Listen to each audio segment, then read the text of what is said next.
আজকে চলো দেখে নিই ঝটপট একটু ছোলার ডালের নিরামিষ ছোলার ডালের রেসিপি। প্রথমে ছোলার ডালটাকে প্রেসার করে ঝটপট দুটো সিটি মেরে নিয়েছি, 2 থেকে 3টি। এছাড়াও কি কি লাগছে, একটু নিয়েছি নারকোলের কয়েকটা টুকরো, তেজপাতা, কাঁচা লঙ্কা, শুকনো লঙ্কা, একটা আদার টুকরো, ধনে পাতা, একটু হিং তো লাগবে যেহেতু নিরামিষ, আর এইটা হচ্ছে গোটা জিরে আর ধনে পাতা, এগুলোই। তাহলে চলো ঝটপট কী করে করি এটা দেখে নিই। আগে তো একটু গ্যাসটা জ্বালিয়ে নিতে হবে পটাপট, তারপরে একটা হামানদিস্তা নিয়ে নিতে হবে।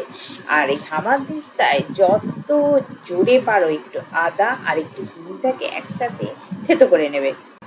আচ্ছা, আদা আর হিং একসাথে থেতো করলাম তার কারণ আছে, কারণ এতে একটা খুব ভালো স্মেল বেরোয়। এই নিরামিষে যে ছোলার ডালে একটা গন্ধ ছাড়ে, সেইটা কিন্তু এইটাতে অনেকটা কেটে যায়।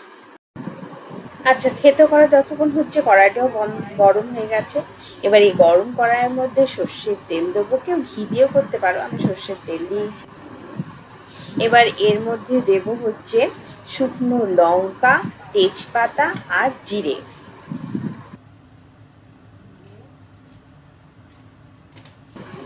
আরে আমি নারকোলটাই তো দিতে ভুলে গেছি, এবার দিয়ে দেবো নারকোলটা, কারণ এগুলো সবগুলো একটু ভাজা ভাজা করে নেবো।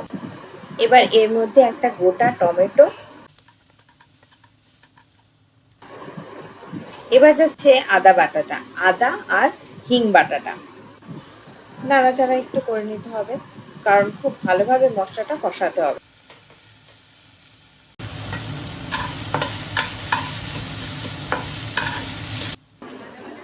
এবারে একটু গুঁড়ো মশলা দেওয়ার পালা। প্রথমে জিরে গুঁড়ো, হলুদ গুঁড়ো আর অল্প নুন, কারণ আমি ছোলার ডাল যখন সেদ্ধ করেছিলাম নুন দিয়ে সেদ্ধ করেছিলাম। নুন, হলুদ আর মিষ্টি তো অবশ্যই দেবো, কিন্তু মিষ্টিটা পরে দেবো। এটা দিয়ে কষিয়ে এবার ছোলার ডালটাকে ঢেলে দেবো।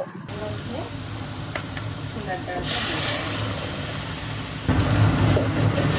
এবারে এর মধ্যে মিষ্টি দেবো, যেহেতু ছোলার ডাল একটু মিষ্টি মিষ্টি হবে।